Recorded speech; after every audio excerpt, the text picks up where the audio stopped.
Hoje a porção que nós vamos nos deter é do versículo 18 até o versículo 27. Nós vamos falar sobre a compaixão de Deus. Diz o texto: Então o Senhor teve grande amor pela sua terra e se compadeceu do seu povo. O Senhor respondeu ao seu povo: Eis que lhes envio o cereal, o vinho e o azeite, e vocês ficarão satisfeitos. Nunca mais farei de vocês motivo de zombaria entre as nações. Mas o invasor que vem do norte, eu o removerei para longe de vocês, e o lançarei para uma terra seca e deserta.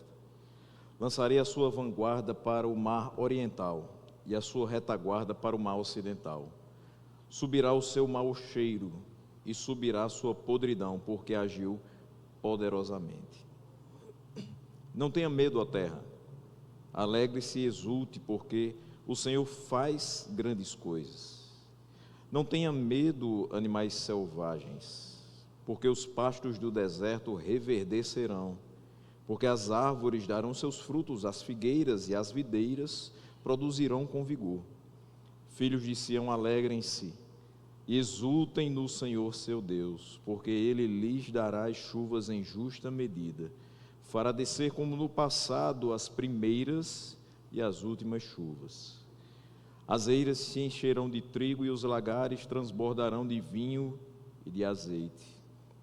Restituirei os anos que foram consumidos pelos gafanhotos, o migrador, o devorador e o destruidor, o meu grande exército que enviei contra vocês. Vocês terão comida e abundância e ficarão satisfeitos, e louvarão o nome do Senhor seu Deus, que fez maravilhas em favor de vocês. E nunca mais o meu povo será envergonhado.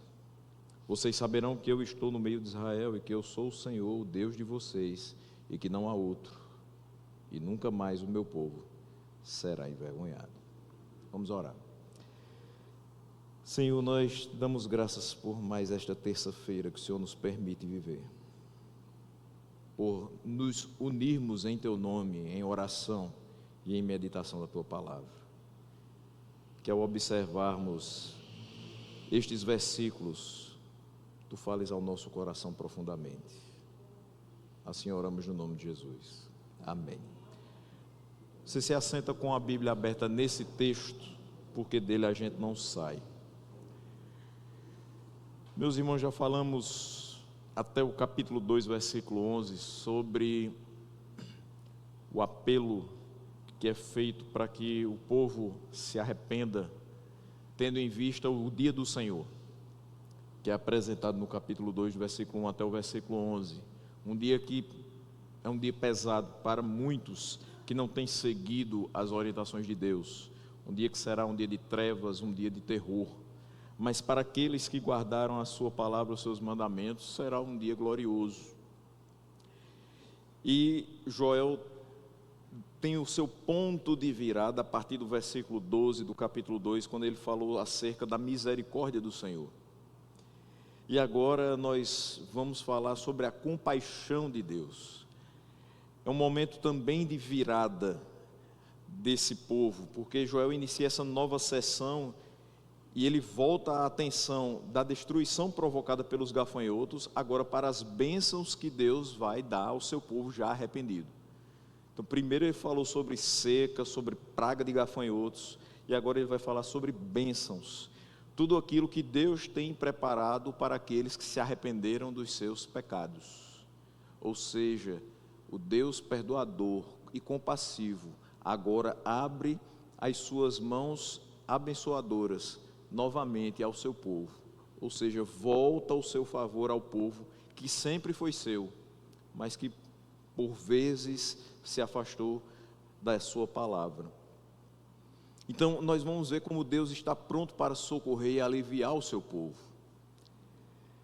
Tão logo esse povo se humilhe debaixo da sua boa mão, ore, busque a sua face, Ele vai atender imediatamente com os seus favores. E a gente começa no versículo 18, quando ele diz: Então o Senhor teve grande amor pela sua terra e se compadeceu do seu povo.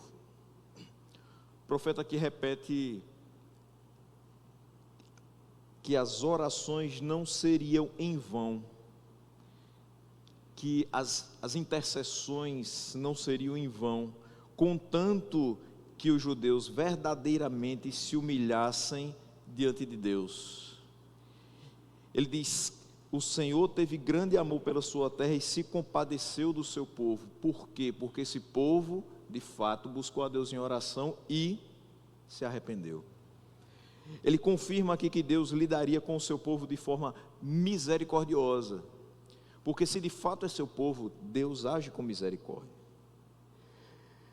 E aqui é muito importante que a gente lembre, esse povo era herança do Senhor, é um povo que Ele escolheu para si. E não é porque esse povo havia estado em pecado, que Deus iria o desprezar de uma vez por todas. E aqui eu quero já fazer também uma aplicação para nós. Não é porque nós continuamos a pecar, que Deus irá nos desprezar de uma vez por todas. Nós somos o povo do Senhor, foi Ele que nos escolheu, e Ele está pronto a nos perdoar e agir com misericórdia, quando nós oramos buscando a sua compaixão. Ele é de fato um Deus compassivo. De onde procede, meus irmãos, o título de herança, se não da aliança gratuita de Deus? Ou seja, Deus fez uma aliança com esse povo, por isso que era sua herança. Essa aliança é gratuita, Ele estabelece os termos, mas nós não pagamos, nós não entramos com nada que seja produtivo ou que seja necessário para Ele. Nessa aliança, Ele é que provê tudo que é necessário. Então, veja a grande diferença, quando nós fazemos os nossos acordos, quando nós fazemos as nossas alianças, nós geralmente oferecemos algo para que aquela pessoa se engaje nessa aliança conosco. E nós não temos nada para oferecer a Deus. Nós não temos o que apresentar diante de Deus, que faça com que Ele se ache muito tentado a fazer uma aliança conosco. A aliança que Ele faz é gratuita, ou seja, Ele não olha para o que pode ganhar conosco, mas Ele olha para aquilo que Ele pode nos oferecer, que é vida, que é perdão de pecados, que é a confiança, a fé no Seu Filho, para que nós possamos viver nessa terra para o louvor e para a glória dEle. Porque os judeus não eram mais excelentes que os outros. Eles precisavam entender, eles não eram um povo diferente, especial, do que todos os outros, mas a eleição era a única fonte da qual eles tinham que tirar alguma esperança. Em certa medida nós podemos olhar para isso, aplicando para a nossa vida. Nós não somos melhores que qualquer outra pessoa desse mundo, nós não podemos nos sentir superiores a outras pessoas e tratá-las de forma desprestigiosa simplesmente porque somos crentes. Não foi assim que Ele nos ensinou. Mas o fato de termos sido eleitos nos traz uma esperança que de fato é um diferencial, mas não é um diferencial para a nossa glória, é um diferencial para a nossa vida. Nós não podemos nos gloriar no fato de que temos um título de protestantes, evangélicos, crentes, seja como você preferir, mas nós podemos nos gloriar na esperança que temos de que Cristo voltará e buscará a sua igreja, e nós fazemos parte dela. Esse é o grande diferencial, essa é a grande diferença que existe entre nós e aqueles que não creem em Cristo. É o fato de que todos os nossos pecados foram perdoados no momento em que Ele se entregou naquela cruz, e de que nós teremos uma eternidade com Deus pelos méritos dEle.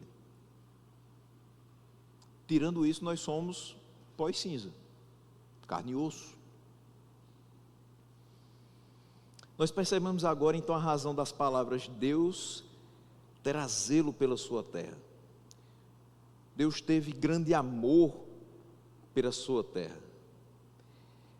É como que Se Joel dissesse aqui, ainda que essa terra tenha sido profanada pela perversidade dos homens, ainda assim, Deus a consagrou para si, portanto, Ele respeitará a sua aliança e assim virará seu rosto para não olhar para os pecados deles.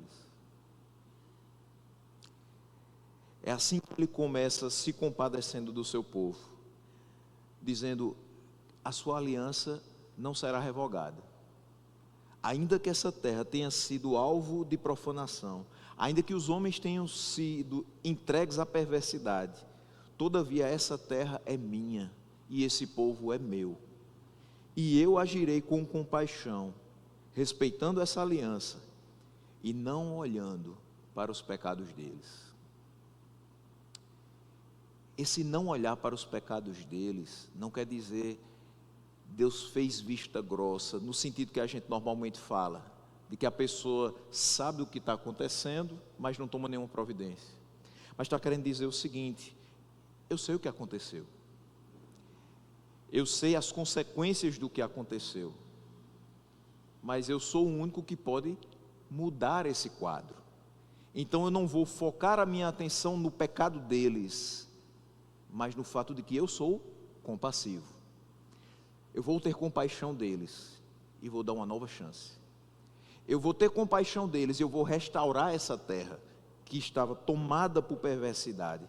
Eu vou ter compaixão deles e vou trazer de volta aquilo que eles perderam com as próprias mãos. Mas isso é que é compaixão. É você entender, Ele fez por onde perder, mas mesmo assim eu vou voltar a dar.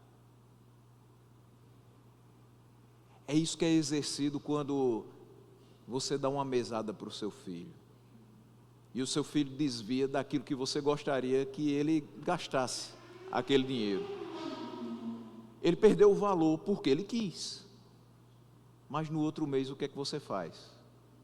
Porque você é uma mãe ou um pai compassivo, você dá de novo, esperando que com a nova orientação ele acerte, ele gaste com o que é certo.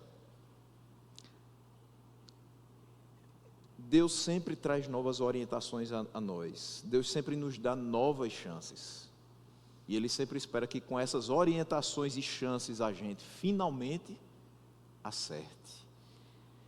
O versículo 19 nos traz o seguinte: o Senhor respondeu ao seu povo. Respondeu o quê? A oração do seu povo. Eis que lhes envio o cereal, o vinho e o azeite, e vocês ficarão satisfeitos. Nunca mais farei de vocês motivo de zombaria entre as nações. Veja só, Deus não apenas vai ser zeloso por sua terra, não apenas vai ter amor, grande amor pela sua terra, mas Ele vai ter compaixão do seu povo, respondendo a esse povo. E de que forma Ele responde? Ele responde a esse clamor, especificando o modo pelo qual Ele restaura a prosperidade de Israel. Isso a gente vai perceber daqui para frente. Então, há uma dupla promessa, e a ordem na qual o povo é apresentado não é insignificante, não é sem motivo. Ora, você tem no versículo 17, os sacerdotes, os ministros do Senhor, deveriam chorar entre o pórtico e o altar, orando da seguinte maneira: poupa o teu povo, ó Senhor, e não faças da tua herança um objeto de deboche e de zombaria entre as nações. Por quê? Porque hão de dizer entre os povos: onde está o Deus deles? O povo que é povo de Deus, não era, é povo de Deus, estava passando por momento de escassez, por fome, e obviamente se você passa por escassez e por fome, chega um momento que também vai ter perdas, mortes. E nisso, as pessoas poderiam perguntar: vocês são povo de Deus, não era para Ele estar cuidando de vocês? Por que tudo isso está acontecendo? Onde está o Deus deles, que não traz de volta a comida, a água, e as bênçãos que eles tanto falam que esse Deus tem. É o que acontece com a gente quando, tentando servir ao Senhor com integridade, tentando viver piedosamente nesse mundo, nós somos alvo de palavras muito duras, de pessoas que não confiam em Deus, de que não confiam no seu poder, acham que vivemos uma ilusão porque acreditamos nessa palavra, nesse livro e nessa pessoa santa. E elas dizem: se Deus é Deus e é teu Deus e cuida de ti, por que tudo isso está acontecendo? Por que você está doente? Por que você perdeu o emprego? Por que tanta coisa está acontecendo ao mesmo tempo na sua vida? Parece que o mundo está caindo na sua cabeça. Cadê Deus? Você fala tanto em Deus, onde está Ele? Essas palavras não poderiam voltar a ser mencionadas.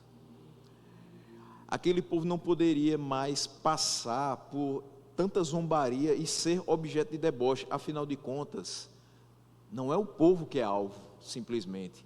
É Deus que está sendo colocado em xeque com todas essas palavras.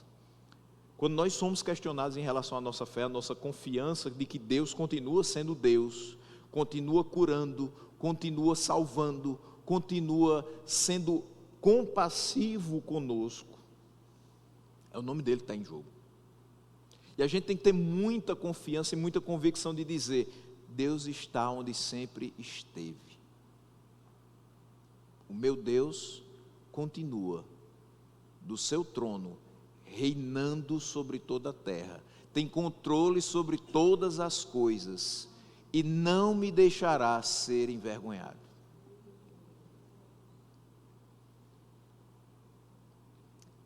Ele implora especificamente por duas coisas nessa oração do versículo 17: Senhor, poupa o seu povo.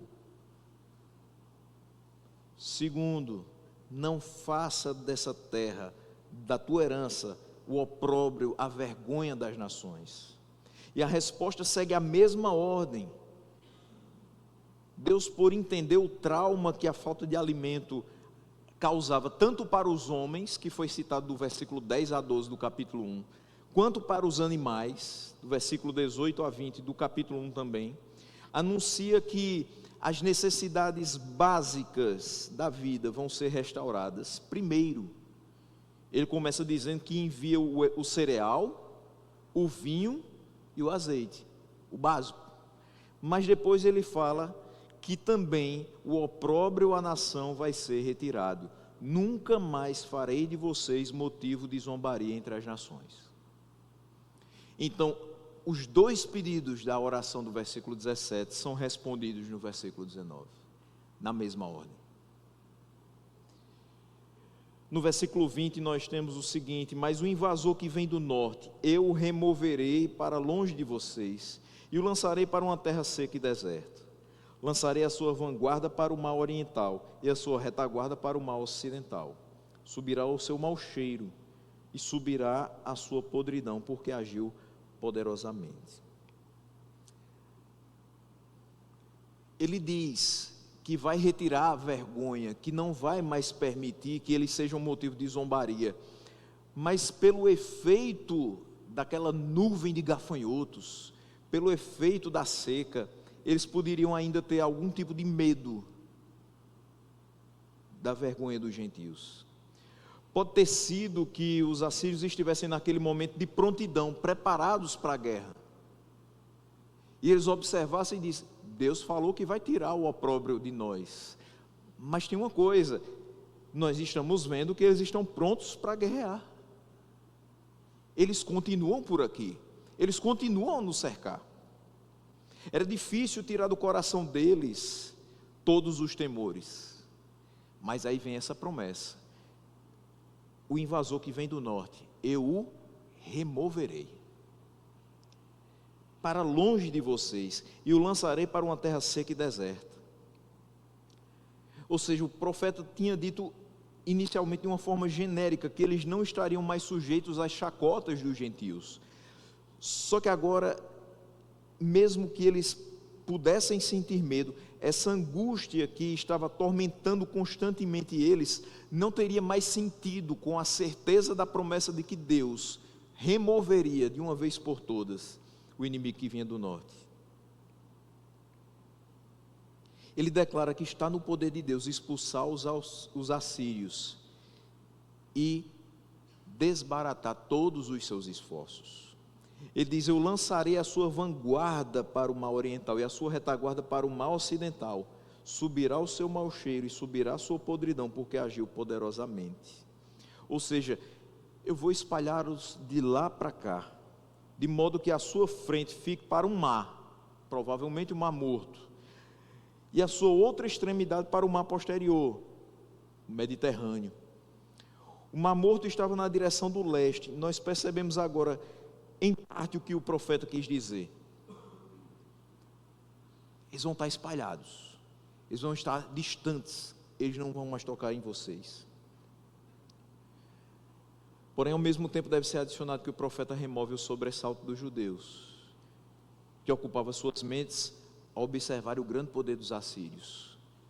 E muitas vezes isso acontece conosco, de olhar o grande poder dos que nos assaltam a paz, dos que nos roubam a tranquilidade, e a forma como eles nos deixam totalmente vulneráveis, sentindo desânimo, fraqueza, falta de confiança, e pensamos: o que eu vou fazer em relação a isso? Como eu vou responder a esse ataque? Como eu vou responder a essas dificuldades? Que ação eu devo tomar para que a minha confiança volte? Nenhuma. Nós não temos essa condição de fazer a confiança voltar ao nosso coração. Apenas quando nós entendemos que Deus é que está no controle da situação e que está removendo os inimigos que vinham contra nós desde anteriormente, é que essa confiança volta ao nosso coração e o sobressalto sai. Mas não dá para ter confiança simplesmente por dizer: eu sei o que eu posso fazer, eu tenho estratégias. Que estratégias nós temos para as intempéries da vida?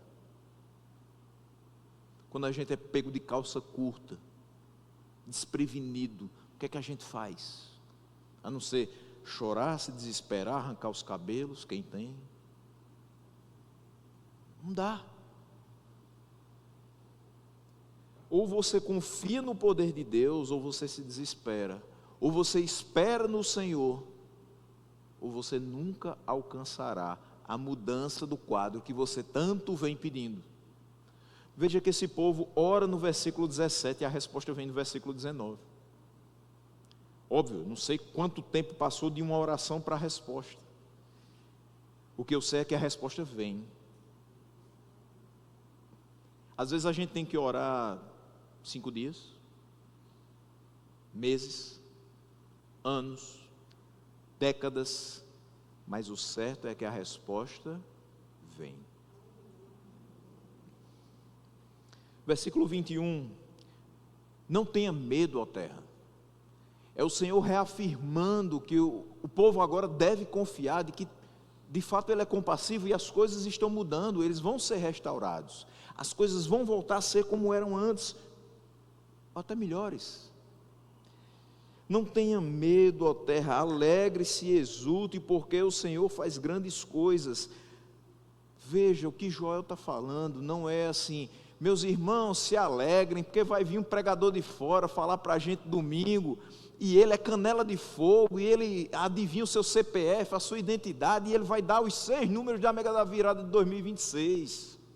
Não, ele está dizendo: se alegre, porque o Senhor faz grandes coisas. Esse é o motivo de nossa alegria, esse é o motivo da nossa confiança, esse é o motivo de não temermos mais nada. A terra estava em estado de luto. Vá lá para o capítulo 1, por gentileza, versículo 10. Olha qual era a situação em que eles se encontravam.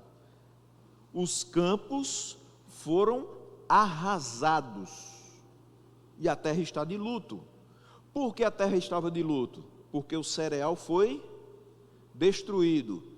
Qual é a primeira coisa que ele fala aqui? Cereal. Segunda, o vinho novo acabou. Terceira, o azeite está no fim. Volte lá para o capítulo 2, por gentileza. Versículo 19 do capítulo 2 que estamos analisando. O que é que Deus diz que vai enviar novamente? Em primeiro lugar, cereal. Em segundo lugar, vinho. E em terceiro lugar, azeite. Meus irmãos, não é à toa que a sequência das palavras é igual. O que tinha sido retirado por conta daquela praga, Deus, de forma perfeita, estava enviando novamente. Então por que o povo tem que temer, se Deus continua trabalhando?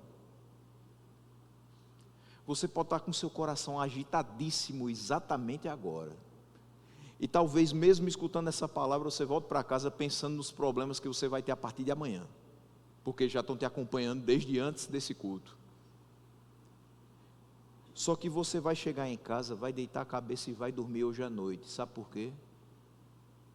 Porque aos seus amados Ele dá enquanto dormem. É você dormindo e Deus trabalhando. Então não tema. É uma reviravolta nas circunstâncias. Joel começa com a ordem: não temas. O luto deveria terminar, o medo deveria cessar. Por que medo? Deus faz grandes coisas. Nunca mais vai ser permitido que uma força invasora subjugue vocês. As grandes coisas também vão servir de introdução ao que vai ser exposto a partir do versículo 22, onde o profeta vai detalhar a restauração das bênçãos materiais à terra, aos animais e aos homens que habitam nessa terra. Versículo 22, não tenham medo, animais selvagens. Aí uma pergunta, ele começa falando para o povo, começa falando na terra, na realidade. Depois ele fala para os animais e ele vai falar ao povo. A terra em si tem como responder? O solo vai responder à ação de Deus? Eu não posso dizer, né? Seria uma figura de linguagem. O solo deu um sorriso quando Deus mandou chuva. Uma linguagem poética, figurada, mas, né, não dá. O solo não vai sorrir. Quando ele fala, não tenham medo, animais selvagens, os animais vão esboçar alguma reação em relação ao agir de Deus, no sentido de falar, no sentido de se alegrar? Às vezes a gente não sabe muito bem quando o animal está triste, quando está, né? Não dá. Esse tipo de reação é muito própria do ser humano.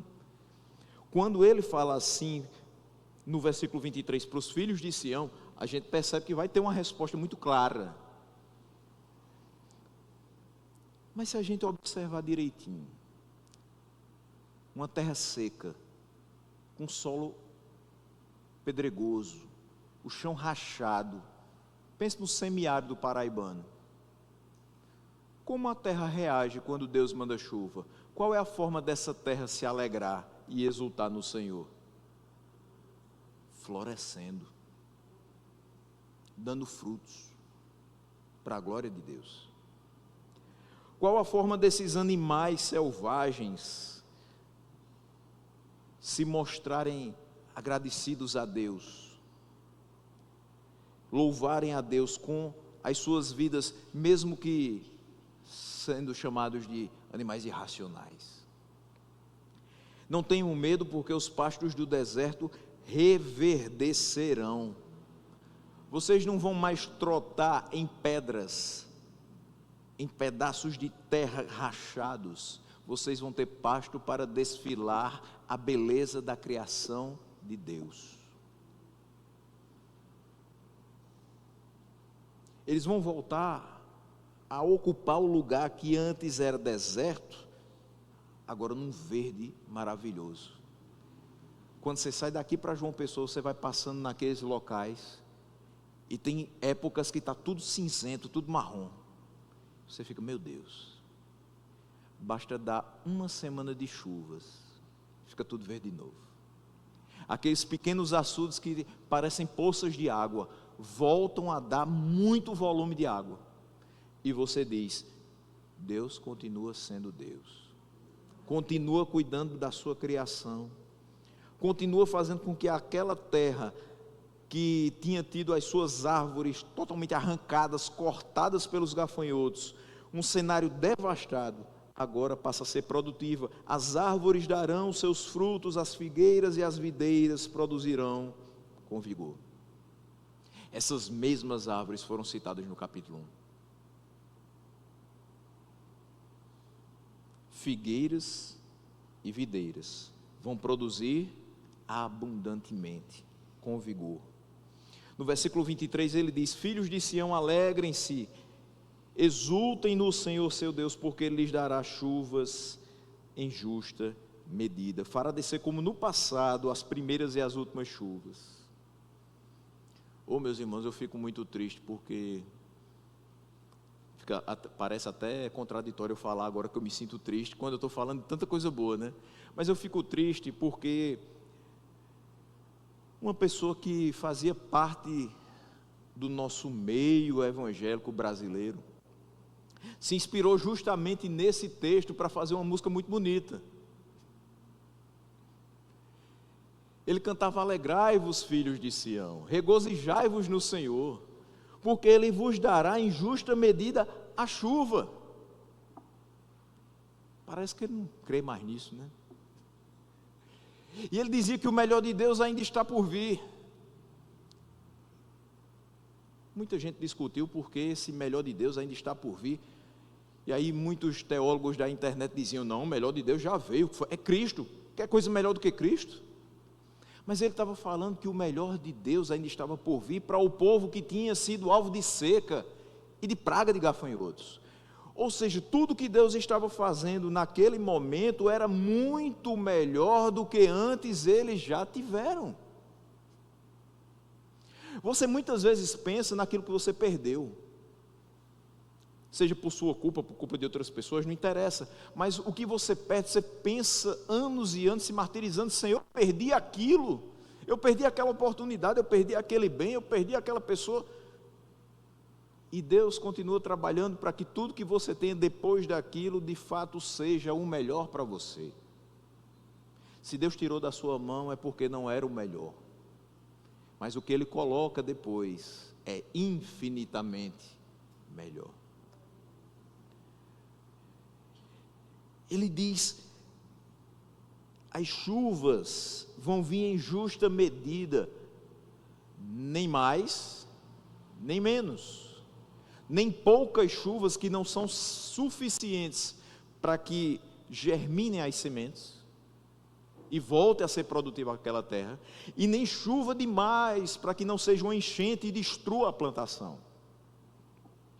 É chuva em justa medida, e Ele vai dar as primeiras e as últimas chuvas como no passado. O que Ele está querendo dizer? É que nos meses de outubro, as primeiras chuvas seriam derramadas. Para quê? Para fertilizar o solo após o lançamento das sementes. Mas que no mês de março as últimas chuvas também seriam derramadas. Para quê? Para que as primeiras não tivessem sido inúteis e aquele fruto pudesse de fato florescer e maturar. Sendo assim, agora, no versículo 24, a gente consegue enxergar se as chuvas iniciais foram suficientes e as últimas chuvas foram dadas, se as sementes lançadas germinaram, maturaram e agora podem ser colhidas, as eiras vão se encher de trigo e os lagares vão transbordar de vinho e de azeite. Essa é a grande consequência Esse é o efeito da chuva, mas é a grande consequência da compaixão do Senhor. Se Deus não fosse compassivo para com o seu povo, nada disso estaria acontecendo. Às vezes a gente fica meio chateado porque programou alguma coisa para fazer, algum serviço em casa, alguma coisa que para ir no centro para resolver, e é um pé d'água só. De manhã você já fica, meu Deus, depende de ônibus, vou ter que ir para o ponto, chuva para lá, chuva para cá. Eu queria tanto resolver isso hoje, mas não vai ser hoje, né? Aí você olha a previsão do tempo, e os abençoados lá dizem assim: alerta amarelo para as cidades da Paraíba, vai chover por mais 5 dias. Mas Senhor, eu preciso ir lá resolver. Ô meu irmão, as chuvas que estão caindo aí são necessárias. De vez em quando entra na casa da gente, a gente fica um pouco triste, é fato. A gente tem que melhorar a qualidade das nossas cobertas.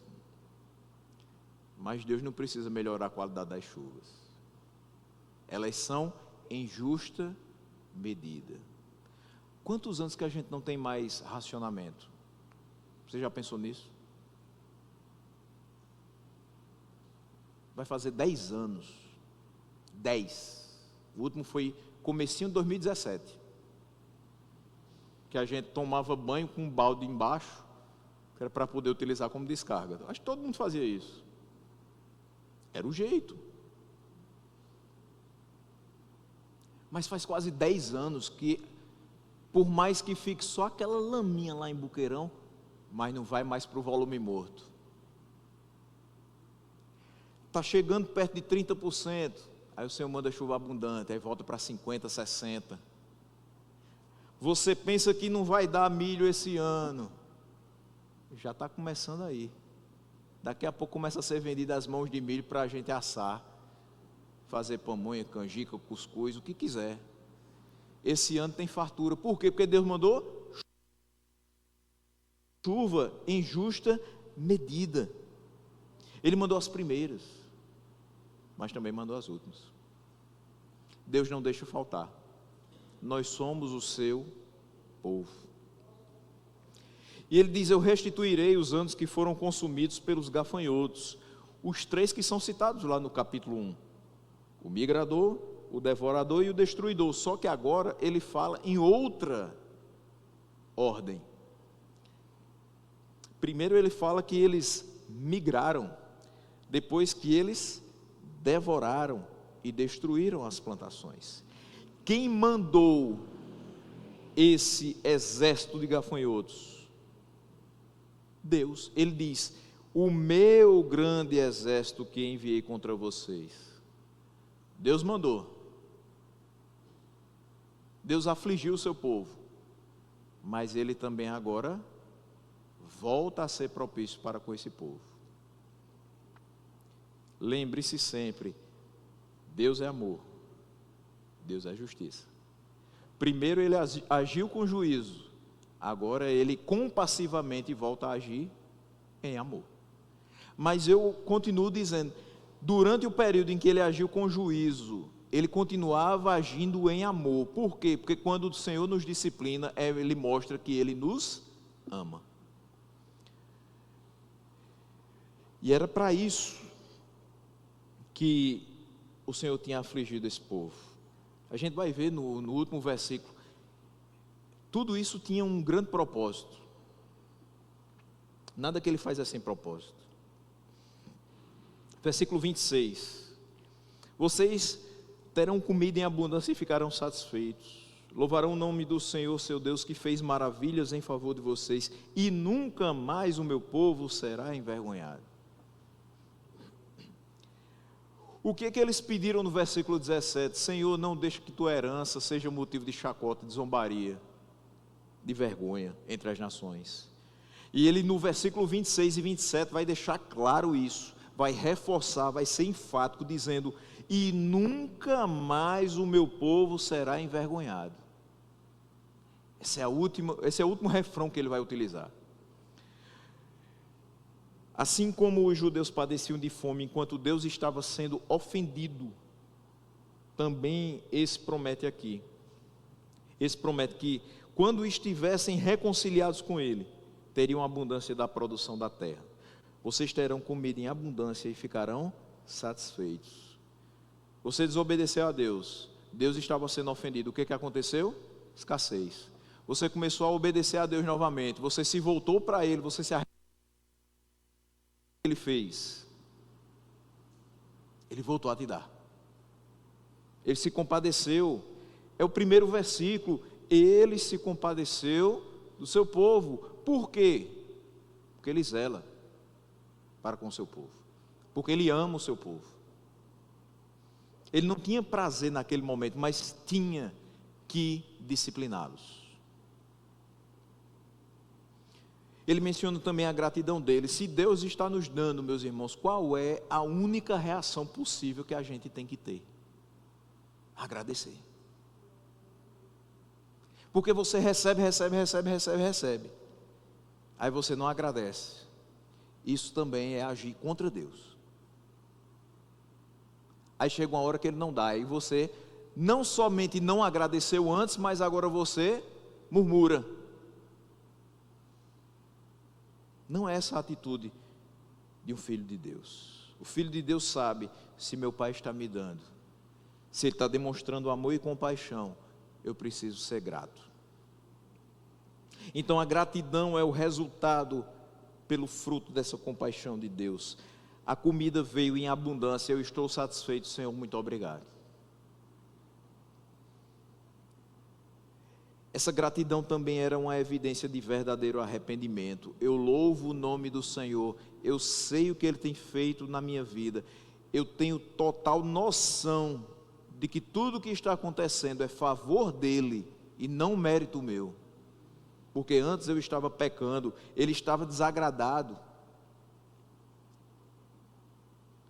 Ele é o doador daquilo que eu tenho, então eu preciso agradecer a Deus. E um modo de eu ser grato a Deus é também me arrependendo daquilo que fiz. O profeta diz: nunca mais o meu povo será envergonhado. Ou seja, Deus livraria definitivamente seu povo dos males, para que eles não fossem mais envergonhados como estavam até então. Último versículo 27. Vocês saberão que eu estou no meio de Israel, e que eu sou o Senhor, Deus de vocês, e que não há outro. E nunca mais o meu povo será envergonhado. Por que eles pediram no versículo 17 para que Deus os poupasse e não deixasse que a sua herança fosse objeto de deboche e de zombaria entre as nações? Porque haveriam de dizer, por conta daquela situação: onde está o seu Deus? Tudo aquilo foi feito, toda aquela aflição foi gerada, para que no final das contas todos soubessem quem é Deus e onde Ele está. Vocês saberão que eu estou onde? No meio de vocês, no meio de Israel. Então, quando as pessoas perguntarem: onde está o seu Deus? Ele está no nosso meio. E não somente isso, que eu sou o Senhor, o Deus de vocês, e que não há outro. No momento de dificuldade, não vá buscar outro Deus, não, porque não tem outro. Não vá tentar outras alternativas, porque só há um caminho, só há uma verdade, e somente um que dá vida. Não busque outro a não ser o Senhor. Há um reconhecimento de um elo, a aliança de Deus com Israel. A remoção da vergonha é perpétua. E isso é provisão de Deus.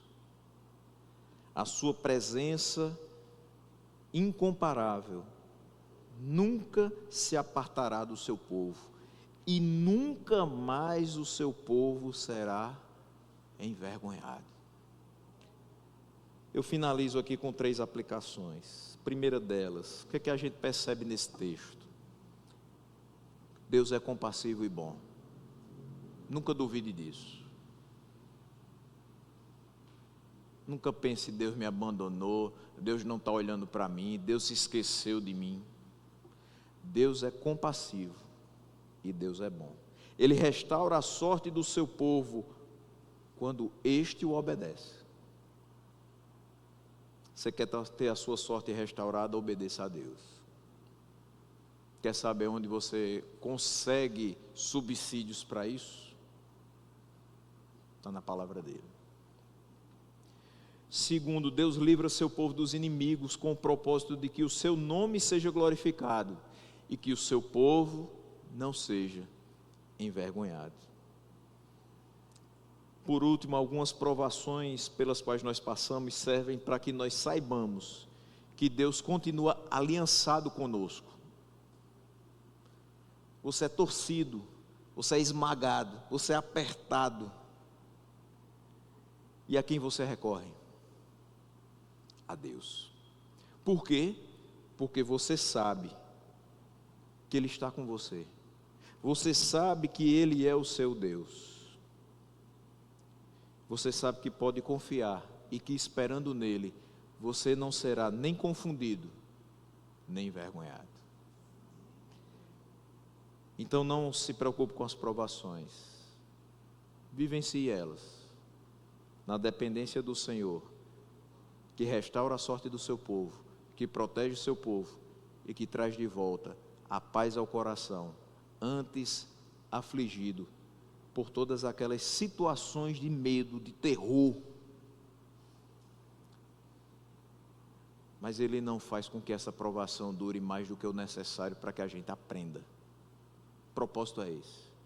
E o grande aprendizado é, Ele continua sendo Deus, Ele continua sendo compassivo e Ele continua sendo bom.